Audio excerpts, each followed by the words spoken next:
administered by kings and emperors. Famous among these have been Mauryas, Cholas, Emperor Ashok and Akbar. British came to India in 1608 and over the next 100 years they extended their hold over practically entire country. The army of the East India Company was composed mostly of the Indian soldiers who were not only protecting their economic interest in India but were also fighting for them in Afghanistan, China, Persia and Burma. Yet all their well-beings were grossly neglected, spreading disenchantments.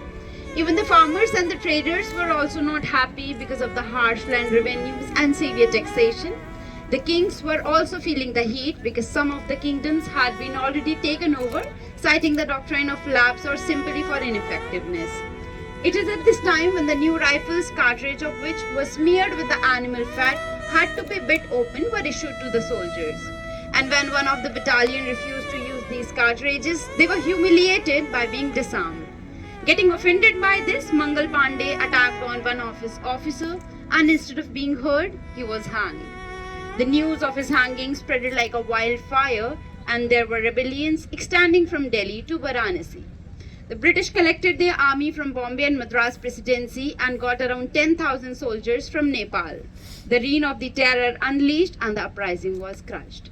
But it was for the first time when the masses united together, and that is the reason why the uprising of 1857 can be rightly termed as the first war of independence. We are the 15 NCC cadets of Uttar Pradesh Directorate who are on a 2025 kilometers journey in 18 cycling days. On an average, we are covering around 113 kilometer distance per day.